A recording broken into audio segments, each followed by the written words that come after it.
आओ सुनाऊं कहानी। लाइक शेयर सब्सक्राइब कमेंट करना ना भूलें। आप देख रहे हो तुम जो मिल गए हो भाग 3। कहानी शुरू करने से पहले आप सभी दोस्तों का दिल से आभार। आपके लाइक्स और आपकी समीक्षाएं हमें आगे बढ़ने की प्रेरणा देती हैं। बस ऐसे ही अपने प्यार भरे साथ से हमें प्रेरित करते रहिएगा। चलिए भाग 3 की ओर। वेब हेड्स युवराज का ऑफिस। यार, पनीर की सब्जी बहुत स्वादिष्ट बनी है। रत्ना के अलावा ऐसी सब्जी कोई और बना ही नहीं सकता। युवराज ने संजय की तरफ देखते हुए कहा। संजय ने अपनी ही सोच में डूबा हुआ था। उसने बिल्कुल युवराज की बात सुने हाँ में सिर हिला दिया। युवराज को भापते देर नहीं लगी कि वो किसी गहरी चिंता में है। कहाँ खो गया भाई? कोई बात है तो डिस्कस कर ले, शायद मैं कुछ हेल्प कर सकूं। युवराज ने टिफिन बंद करते हुए कहा। तू मेरी साइड कब लेता है? तेरे लिए तो सिर्फ रत्ना ही सही है। संजय ने चिढ़कर कहा। ऐसा बिल्कुल नहीं है संजय, मेरे लिए तू और रत्ना दोनों ही एक जैसे हो। जिसकी बात सही होगी उसी की बात को तो मानूंगा। खैर बता क्या हुआ?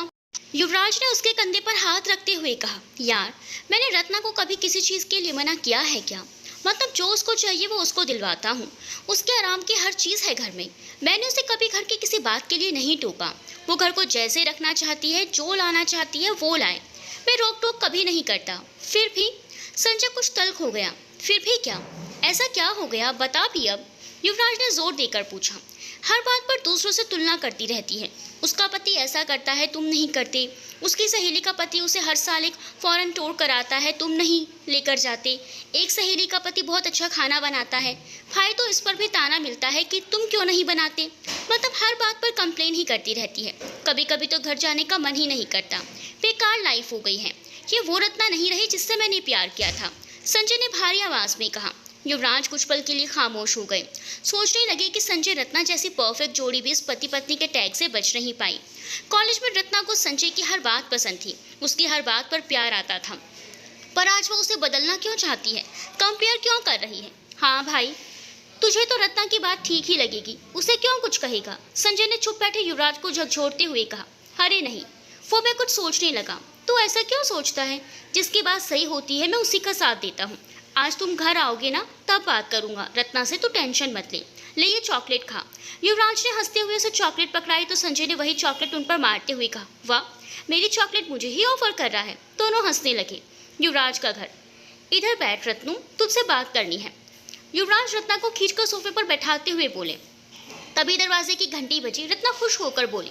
आ गई श्रद्धा और दरवाजा खोलने के लिए उठी। क्या तूने श्रद्धा जी को बुलाया है? क्यों? युवराज ने हैरान होकर कहा। अरे इसमें इतना हैरान क्यों हो रहे हो? She is a nice lady, Ratna ने रुक कर कहा। वो तो पता है, पर मुझे तुझसे बात करनी थी। श्रद्धा जी के सामने कैसे? युवराज हिचकिचाते हुए बोले।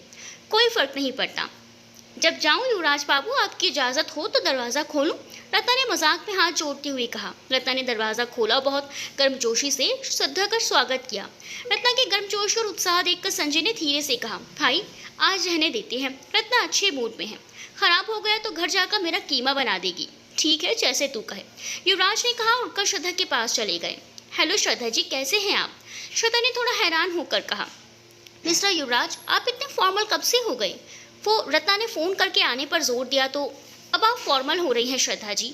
आप जब चाहे आ सकती हैं, इनविटेशन की कोई ज़रूरत ही नहीं है। युवराज श्रद्धा को बैठने के लिए इशारा करते हुए बोले। श्रद्धा, उस दिन तुमने कहा था ना कि तुम मफिन्स बनाना जानती हो। यार मुझे भी सिखा दो। उर्वी को बहुत पसंद है, पर मैं उसे बाहर के नहीं खिलाना चाहती।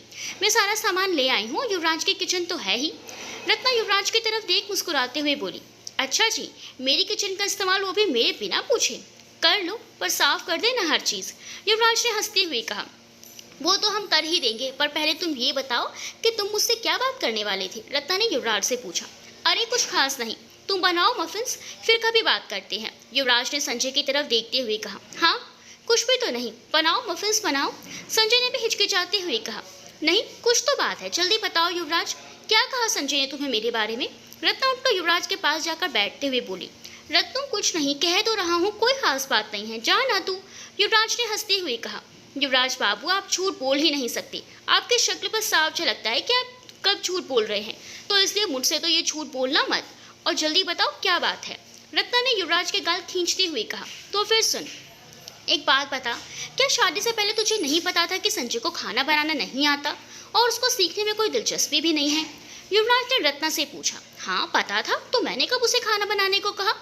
तेरे दोस्त का पति अच्छा खाना बनाता है, इस बात का ताना तो कितनी बार मार चुकी है संजय को। युवराज ने चुटकी बजाते हुए कहा। अरे वो तो जब संजय मुझे परेशान करता है तो मैं बोल देती हूँ, और बुराई ही क्या है खाना बनाना सीखने में। रत्नू, संजय को खाना बनाना नहीं आता, पर तुझे शहर में खुले हर रेस्टोरेंट में सबसे पहले संजय लेकर जाता है। तेरे दोस्त का पति ऐसा करता है क्या? पूछना कभी उससे। एक बात और बता, सिंगापुर, थाईलैंड, मलेशिया, दुबई क्या तू अकेली गई थी? युवराज ने एक और प्रश्न पूछा। नहीं, संजय बच्चों के साथ गई थी। क्यों? रत्ना ने आश्चर्य से पूछा। तो फिर संजय को ये ताना क्यों मारा जाता है कि मेरी फ्रेंड का पति उसे हर साल फॉरेन टूर करवाता है? संजय ने मुंह बनाते हुए कहा। तो तुम्हारा दोस्त पिछले 3 साल से कहाँ लेकर गया घुमाने, ये तो बताओ, रत्ना ने चिढ़ते हुए कहा। रत्ना, 3 साल से संजय को फैक्ट्री का काम बढ़ गया है और युग यश की पढ़ाई भी तो बढ़ गई है। याद है पिछले साल जब हमने दुबई का ट्रिप प्लान किया था, तुमने खुद ही कहा था कि पढ़ाई पहले, घूमना फिरना बाद में। अब इसमें संजय कहाँ गलत है? आज संजय ने मेरी जमकर बुराइयां की हैं तुमसे, और क्या क्या कहा? रत्ना ने संजय को घूरते हुए कहा। बुराई नहीं रत्ना, उसने सिर्फ अपने मन की व्यथा मुझसे बांटी थी। तुम दोनों एक दूसरे को पिछले 25 साल से जानते हो, एक दूसरे की अच्छाई बुराई दोनों से वाकिफ भी हो। ऐसे में रत्ना, किसी और के पति से अपने पति की तुलना करना, उसे बार बार तानी देकर सुनाना सही नहीं है। मैंने संजय को भी कहा था, तुम्हें भी कह रहा हूँ कि तुम दोनों एक दूसरे के लाइफ पार्टनर हो, एक दूसरे के गुलाम नहीं हो, जो दोनों को हर काम में परफेक्ट बनकर दिखाना है। श्रद्धा, जो अब तक चुप बैठी थी, बोल उठी। मैं कुछ कहना चाहती हूँ, अगर आप लोगों को बुरा ना लगे तो प्लीज़ बोलिए। आपको पूछने की ज़रूरत ही नहीं है, संजय ने कहा। मेरे ख्याल से आप दोनों को एक छोटे से हॉलिडे पर जाना चाहिए, सिर्फ आप दोनों को। क्या है ना कि कभी कभी पति पत्नी अपने कामों में इतने व्यस्त हो जाते हैं कि उन्हें एक दूसरे के साथ क्वालिटी टाइम ही नहीं मिल पाता, वो एक दूसरे से खुलकर बात भी नहीं कर पाते। इसीलिए आप दोनों कहीं जाइए और अपने गिले शिकवे दूर कीजिए। आइडिया बुरा नहीं है श्रद्धा जी, पर बच्चे, संजय ने युवराज की तरफ देखते हुए कहा। नहीं, बिल्कुल नहीं, मैं नहीं संभाल सकता। एक बार ऐसा उपकार करने की सोची थी मैंने, पर उन शैतानों ने मेरे घर का नक्शा ही बदल दिया था। मुझे तो माफ़ ही करो। युवराज ने हाथ जोड़ते हुए कहा। कैसे दोस्त हैं आप, अपने दोस्तों के लिए इतना भी नहीं कर सकते? श्वेता ने व्यंग्य कसते हुए कहा। इतना शौक है तो आप ही रख लीजिए ना, दोस्त तो आप ही हैं। युवराज ने उसके व्यंग्य पर पलटवार करते हुए कहा। मुझे कोई प्रॉब्लम नहीं है, अगर रत्ना को ठीक लगे तो, श्वेता ने झट से कहा। युवराज उठकर श्रद्धा के पास जाकर बोले। इनके बच्चे शैतान नहीं हैं, शैतानों के बिग बॉस हैं। सोच लीजिए आप मिस्टर युवराज, आप शायद भूल रहे हैं कि मेरे स्कूल में शैतानों के मास्टरमाइंड आते हैं। जब मैं उन्हें हैंडल कर सकती हूँ तो ये 3 बच्चे मेरा क्या ही बिगाड़ देंगे। आप घबराइए मत, मुझ पर छोड़ दें। श्रद्धा ने मुस्कुराते हुए कहा। युवराज, बहुत हो गया, क्यों मेरे बच्चों को बदनाम कर रहे हो? थैंक्स श्रद्धा, तुम कितनी अच्छी हो। मुझे कोई प्रॉब्लम नहीं है बच्चों को तुम्हारे पास छोड़ने में। आज का मफिन बनाने का प्रोग्राम हम अगले हफ्ते करते हैं, अब जाकर पैकिंग करनी होगी मुझे, रत्ना ने खुशी से उछलते हुए कहा। ठीक है, चलो फिर, मेरी बुकिंग कर ली है। संजय, जो अब तक अपने फ़ोन में कुछ काम कर रहा था, उसने उठते हुए कहा। कहाँ जा रहे हैं संजय, बताओ ना, रत्ना उछलते हुए बोली। सरप्राइज है बेबी, अभी नहीं बताऊंगा, चलो अब, संजय ने प्यार से रत्ना को देखते हुए कहा। युवराज के गाने पे के बगैर ये शाम कैसे खत्म होगी? रत्ना ने युवराज के कंधे पर सर रखते हुए कहा। आज मेरा गाना नहीं, तेरा डांस होगा, जल्दी आ जा। ये कहकर युवराज ने खूबसूरत सा गाना बजाया और रत्ना के साथ डांस करने लगा। सच मेरे यार है, बस वही प्यार है जिसके बदले में कोई तो प्यार दे, बाकी बेकार है यार मेरे। छूबे ज़मीन छूबे गगन, तेरे लिए हो ये मगन, खिलते रहे खुशियाँ तेरी, महका रहे दिल का चमन, जिंदगी तुझसे ऐसी बहार दे, दिल की पुकार है मेरे यार। सुबह 9 बजे श्रद्धा के घर की घंटी बजी। उसने दरवाज़ा खोला तो युवराज रत्ना के तीनों बच्चों के साथ खड़े थे। उन्हें देखते ही श्रद्धा के होंठों पर एक मुस्कान खिल उठी। Hello, good morning everyone. Hello Urvi, Ratna आपकी बहुत बातें करती है। और आपसे युग कौन है, यश कौन है? श्रद्धा ने चहकते हुए पूछा। मैं युग और ये यश, युग ने तुरंत जवाब दिया। ओके ग्रेट, आओ सब लोग अंदर आओ, श्रद्धा ने बच्चों को अंदर बुलाते हुए कहा। युवराज वहीं दरवाजे पर खड़े थे। उन्हें यूं खड़ा देख श्रद्धा ने मुस्कुराते हुए व्यंग्यात्मक लहजे में कहा। आपको स्पेशल इन्विटेशन देना पड़ेगा क्या मिस्टर युवराज? मेरे हिसाब से मेरा काम हो गया, मैं जाता हूँ, आप संभालिए बच्चों को और अपने घर को। युवराज ने भी तंज कसते हुए कहा। आपका काम तो अब शुरू हुआ है, प्लीज़ आइए, श्रद्धा ने जोर देकर कहा। युवराज ने आगे बहस करना उचित नहीं समझा और अंदर चला गए। मैं जानती हूँ कि आप सब लोगों ने अभी नाश्ता नहीं किया और मैंने आपका पसंदीदा नाश्ता बना कर रखा है, तो सब हाथ धोकर जल्दी से आ जाओ। श्रद्धा ने अपने वॉशरूम की तरफ इशारा करते हुए कहा। सब बच्चे हाथ धोकर नाश्ते के लिए डाइनिंग टेबल की कुर्सी पर बैठ गए। श्रद्धा ने तब तक सबकी प्लेट लगा दी थी। अपने बोल खोला तो सबने एक साथ बोला, वाह, white sauce pasta, thanks aunty, most welcome. चलिए अब सब अपनी प्लेट में डाल लीजिए। आप भी खाएंगे पास्ता मिस्टर युवराज? श्रद्धा ने पूछा। जी नहीं, सुबह सुबह नहीं, मैं घर जाकर अपना नाश्ता करके आता हूँ, युवराज कुर्सी से उठते हुए बोले। वैसे आप यहाँ भी बना सकते हैं अगर आप चाहें तो, और मैं भी पास्ता नहीं खाऊंगी। आज शनिवार है तो मैं फ्रूट चाट खाती हूँ, अगर आपको चाहिए तो आप भी खा सकते हैं। श्रद्धा ने हिचकिचाते हुए कहा, ग्रेट, मैं भी आज फ्रूट चाट ही खाता हूँ, तो आज आपके यहाँ सही, युवराज ने मुस्कुराते हुए कहा। मामू, आप इतना ध्यान रखते हो हेल्थ का, फिर भी हमारे लिए एक मामी नहीं ढूंढ पाए, युग ने पास्ता खाते हुए बोला। उसके बाद सुनकर श्रद्धा की हंसी छूट गई। युवराज ने युग के सर पर हल्का सा थप्पड़ मारते हुए कहा, मैं हेल्थ अपने लिए बनाता हूँ, ना कि इसीलिए कि तेरे लिए मामी ढूंढता फिरूं। चल खाने पर ध्यान दे। तब तक श्रद्धा सब कटे हुए फ्रेश फ्रूट्स ले आई। मिस्टर युवराज, आपको जो पसंद हो वो बॉल में डाल लें, और ये खासकर घर का पिसा चाट मसाला है, अगर आपको डालना हो तो डाल लें। श्रद्धा ने युवराज की तरफ देखते हुए कहा, वाह आंटी, पास्ता बहुत ही यम्मी बना है, युग ने कहा। हाँ आंटी, वैसे मैं पास्ता में ज़्यादा सब्जियां नहीं खाती, पर यह वेजिटेबल पास्ता और वाइट सॉस बहुत टेस्टी है, उर्वी ने खुश होते हुए कहा। सही कह रही है ये आंटी, मैं भी हैरान था ये देखकर कि ये सब्जियां कैसे खा रही है, पर यह सच में बहुत बढ़िया बना है, यश ने कहा। थैंक्स बच्चों, आपको पसंद आया। चलो अब जल्दी से ख़त्म करो, और भी बहुत काम है। मिस्टर युवराज, आपका ऑफिस आज बंद रहता है ना? श्रद्धा ने पूछा। युवराज ने श्रद्धा की तरफ असमंजस्य में देखते हुए कहा, जी बंद है। क्यों, क्या इरादा है आपका? इरादे तो बहुत नेक हैं, वैसे अभी कुछ देर में पता चल जाएगा, श्रद्धा ने शरारती अंदाज में कहा। तभी दरवाजे की घंटी बजी। श्रद्धा ने युवराज की तरफ देखते हुए कहा, आ गया इरादा, और दरवाज़ा खोलने चली गई। युवराज अपने मन में बड़बड़ाने लगे, ना जाने क्या इरादा है आज इनका, क्या टूटने वाला है आज, पर मुझे क्या टूटे तो इनके घर का है।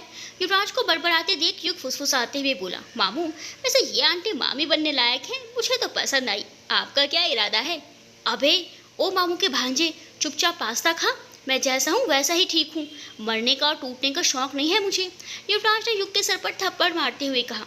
श्रद्धा ने दरवाज़ा खोला तो सामने नर्सरी वाले पौधे, गमले और मिट्टी लेकर खड़ा था।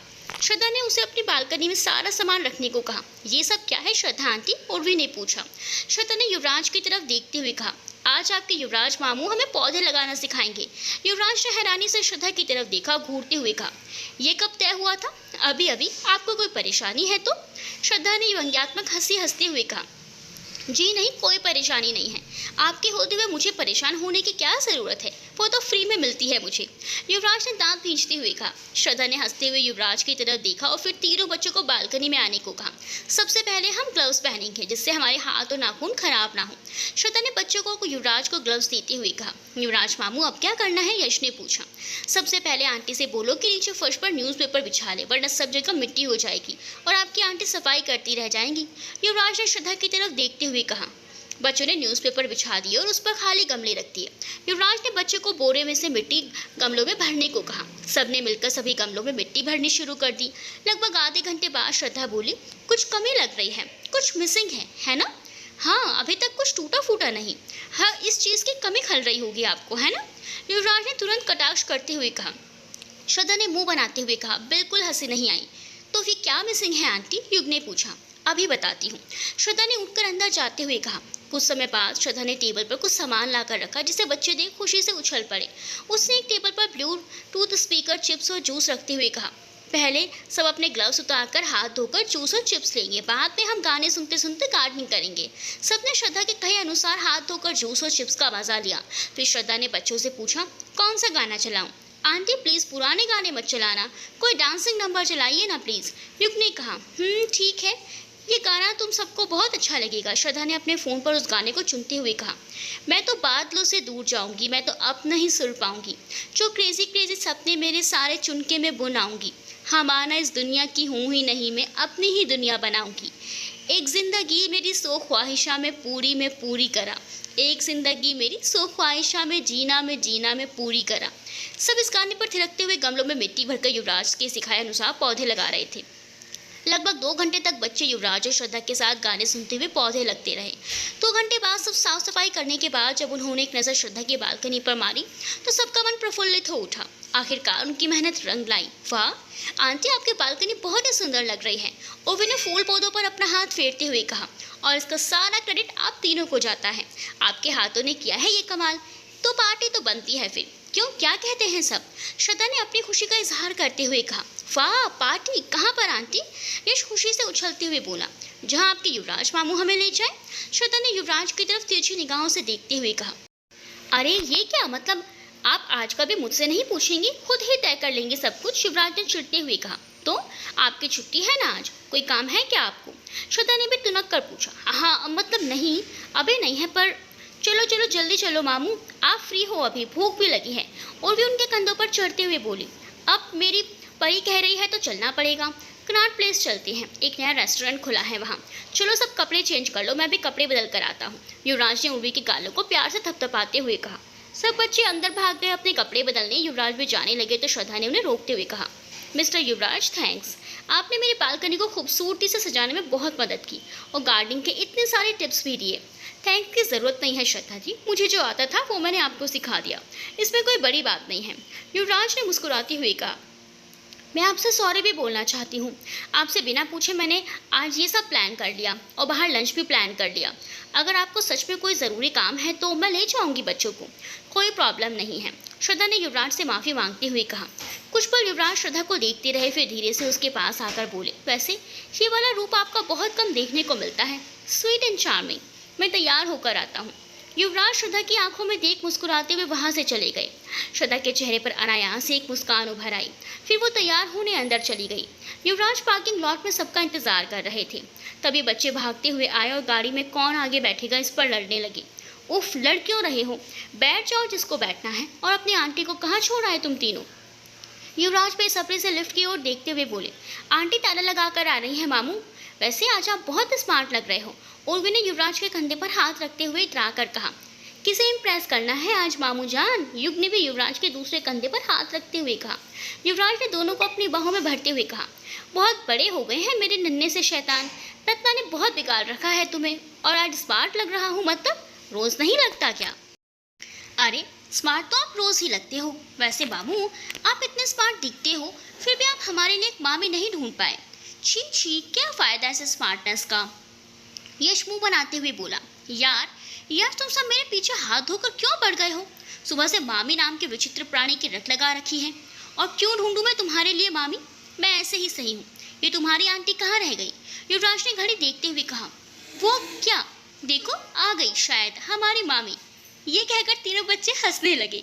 युवराज ने उन्हें चाटा दिखाया, गाड़ी में बैठने का इशारा किया। तीनों भागकर गाड़ी में बैठ गए। युवराज ने एक नज़र सामने से आती श्रद्धा पर डाली।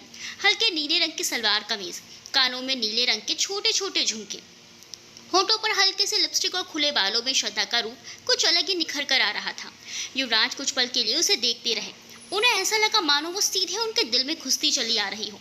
जैसे जैसे वो नज़दीक आ रही थी, ना जाने क्या युवराज के दिल की धड़कन बढ़ती ही जा रही थी। पर किसी तरह उन्होंने अपने बेकाबू होते मन पर काबू पाया और श्रद्धा के नज़दीक आते ही चिढ़कर बोले। आइए, आपका ही इंतज़ार था। मुझे तो लगा शायद लंच की जगह डिनर का प्लान बना लिया है। आपका हो गया तो चलें, अब देर नहीं हो रही आपको? श्रद्धा ने भी चिढ़ते हुए जवाब दिया।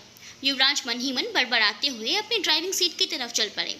चुप रहती है तो कितनी अच्छी लगती है, बोलती है तो लगता है गुलाब जैसे होठों से कांटे झड़ रहे हो। पता नहीं कुछ पल के लिए मैं भी क्या सोचने लगा, दिमाग खराब है मेरा भी। यूं ही बड़बड़ाते रहेंगे चलेंगे भी। श्रद्धा ने बैठते हुए कहा। आप यहाँ क्यों बैठ रही हैं? युवराज अचानक बोल पड़े। क्यों, मेरे अंदर कांटे लगे हैं? बच्चे पीछे बैठे हैं इसीलिए मैं यहाँ बैठी हूँ। अब चले, श्रद्धा ने व्यंग्य भरे स्वर में कहा। युवराज ने कुछ जवाब नहीं दिया और गाड़ी स्टार्ट कर सबको ले चल पड़े। तीनों बच्चे पीछे गाड़ी में हा हल्ला कर रहे थे।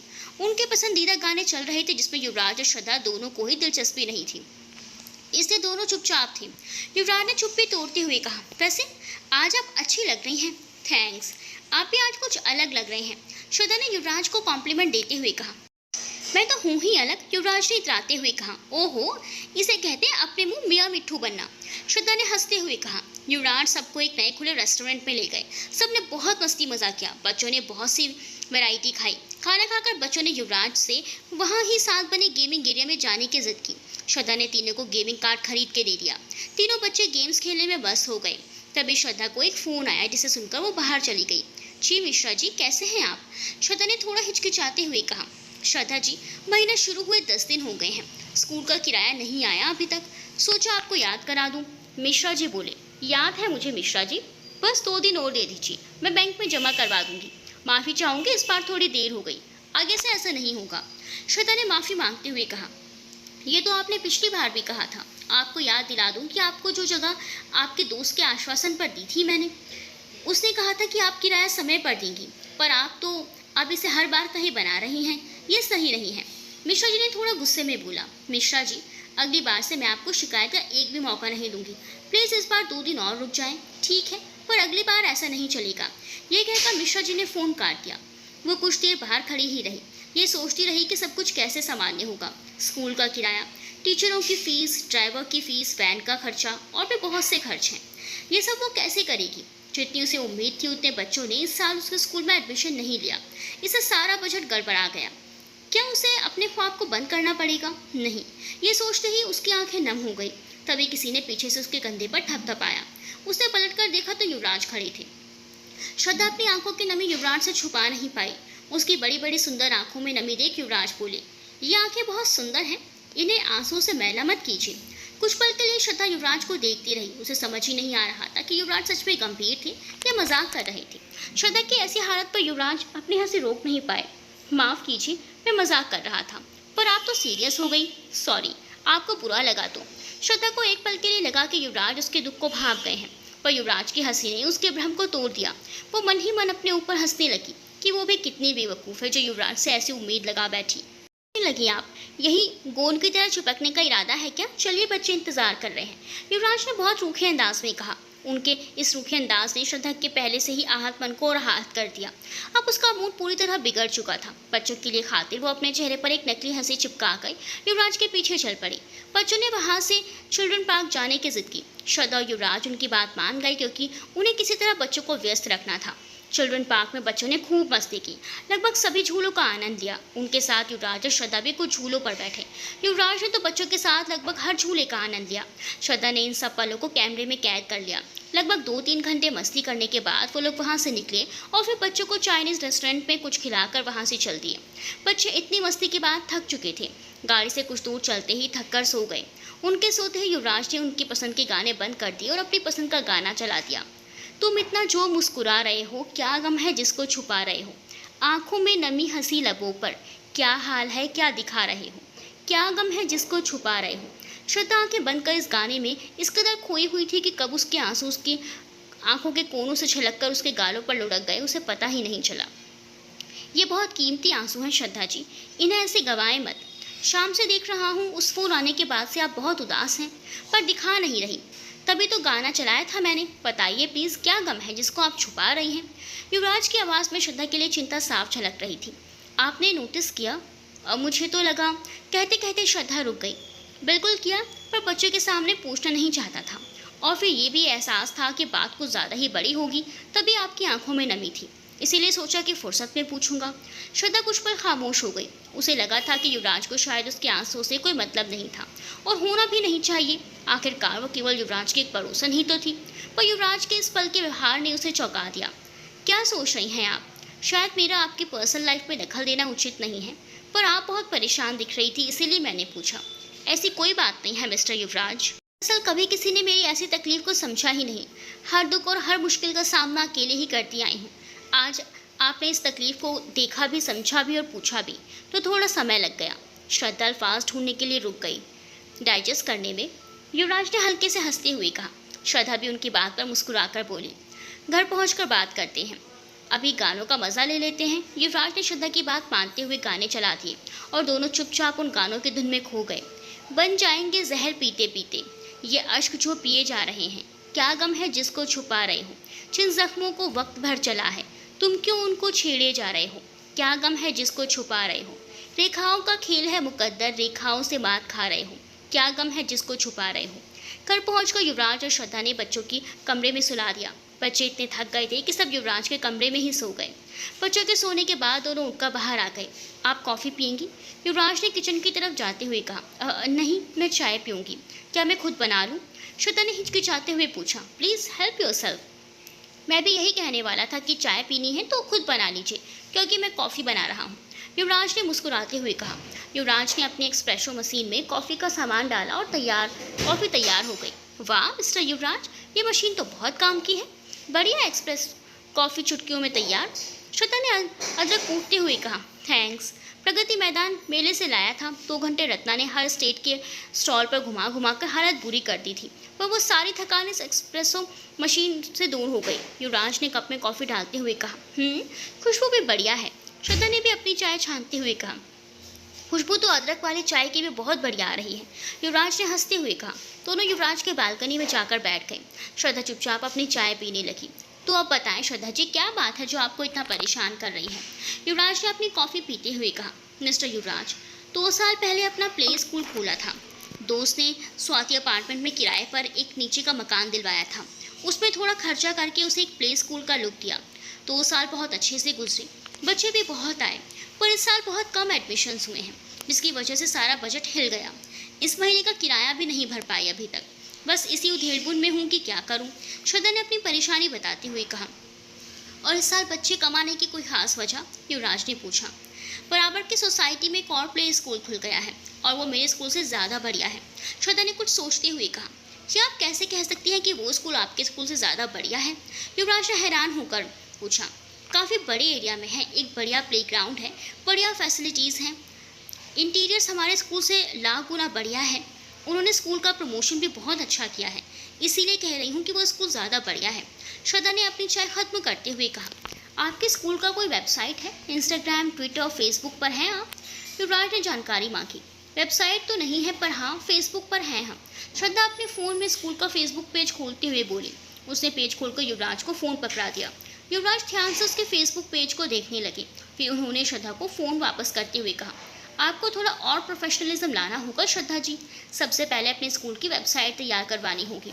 आज के ज़माने में कोई भी बिजनेस वेबसाइट के बिना नहीं चलता। अगर पेरेंट्स आपके स्कूल को देखना चाहेंगे तो कैसे देखेंगे?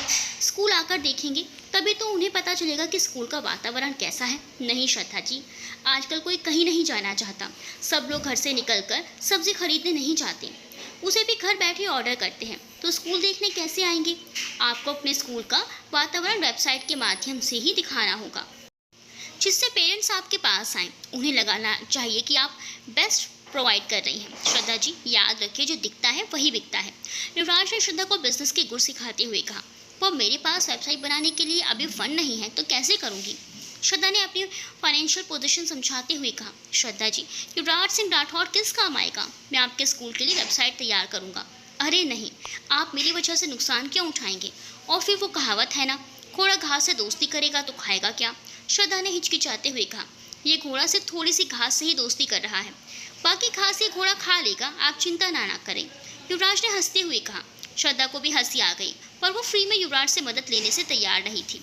इस पर युवराज ने कहा, ठीक है, एक काम करते हैं, आप मुझे मेरी फीस इंस्टॉलमेंट पे देते रहना। अब तो चलेगा ना? श्रद्धा ने मुस्कुराते हुए कहा। हाँ, अब चलेगा। और क्या करना चाहिए मुझे? श्रद्धा ने पूछा। पता है श्रद्धा जी, आप बच्चों से आने वाली फ़ीस से ही कमाते हैं, उसी से टीचर्स की फ़ीस और बाकी खर्चा करती हूँ। पर इनकम जनरेट करने के और भी तरीके हैं। और कौन से तरीके हैं? मैं समझी नहीं। श्रद्धा ने हैरान होकर पूछा। आपको अपने स्कूल की एक ड्रेस रखनी चाहिए, जो सिर्फ आप प्रोवाइड करें। एक प्रॉपर बुक सूट सेट होना चाहिए और मिड डे मील प्रोवाइड करना चाहिए।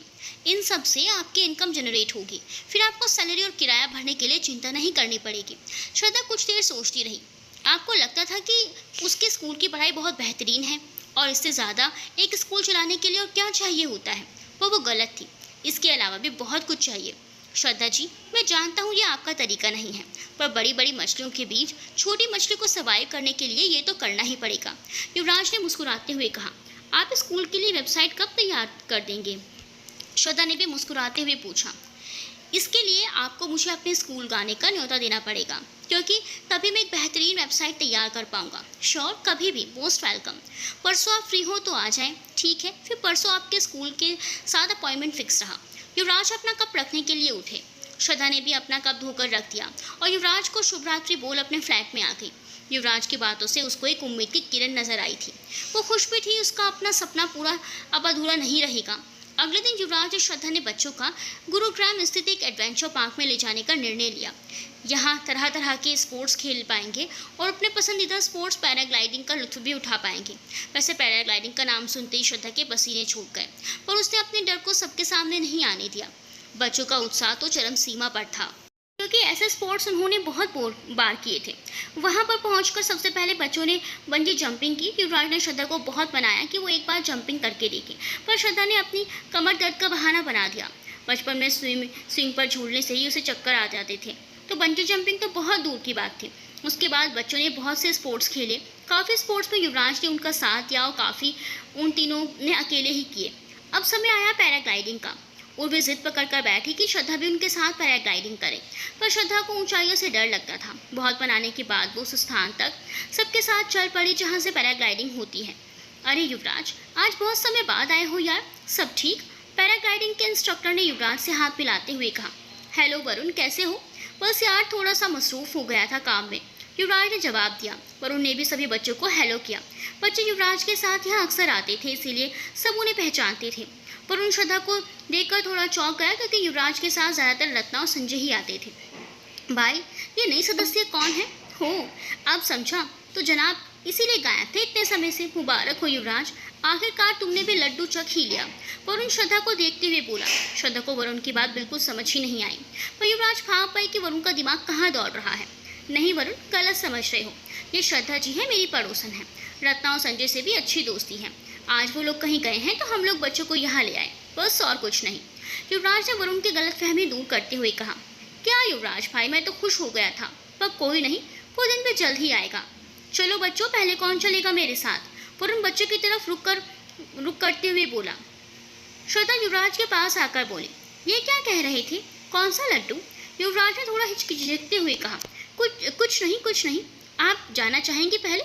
श्रद्धा 10 कदम पीछे हटते हुए बोली। बिल्कुल नहीं, पहले बच्चे। युवराज श्रद्धा के डर को भाग गए थे। आज वो इस डर को उसके अंदर से निकालना चाहते थे, पर फिलहाल बिना कुछ कहे वो पहले बच्चों को तैयार करने में लग गए। तीनों बच्चे पहले जाने की जिद कर रहे थे, पर एक बार में केवल 2 लोग ही जा सकते थे। सो तय हुआ कि युग वरुण के साथ जाएगा और यश एक दूसरे इंस्ट्रक्टर के साथ। और वे रोने लगे तो युवराज ने उसे समझाया कि उन दोनों के आने के बाद युवराज खुद उर्वी के साथ जाएंगे। युग यश तैयार खड़े हो गए। श्रद्धा बहुत गौर से उन्हें देख रही थी, उसे अंदर से बहुत डर लग रहा था। वो युवराज के पास आकर बोली, मिस्टर युवराज, ये सेफ है ना? मतलब दोनों बच्चे सुरक्षित हैं ना? ऑफ कोर्स श्रद्धा जी, ये दोनों बहुत ही अच्छे इंस्ट्रक्टर हैं और बच्चे भी पहली बार नहीं कर रहे हैं, बहुत बार कर चुके हैं, आप निश्चिंत रहें। युवराज ने श्रद्धा की परेशानी दूर करते हुए कहा। तब तक दोनों बच्चों हवा में उड़ रहे थे और वे उन्हें देख जोर जोर से हाथ हिला रही थी। श्रद्धा ये देखकर थोड़ा उत्साहित हुई। एक पल के लिए उसका भी मन करा आसमान में पंछी बनकर उड़ने का, पर दूसरे ही पल उसके डर ने उसे जकड़ लिया। कितना मज़ा आता है ना यूँ आसमान में पंछियों की तरह उड़ने में। आपको पता है, मैंने स्काई डाइविंग भी की है, इतना मज़ा आया था कि पूछो मत। युवराज ने श्रद्धा के डर को थोड़ा शांत करने की कोशिश की। मिस्टर युवराज, मैं ये नहीं कर पाऊंगी, मुझे बहुत डर लगता है, श्रद्धा ने कदम पीछे लेते हुए कहा। किस चीज़ से डर लगता है? मरने से? युवराज ने श्रद्धा की आंखों में देखते हुए पूछा। जारी है। आपको क्या लगता है दोस्तों, कि श्रद्धा युवराज के साथ आसमान में जा पाएंगी?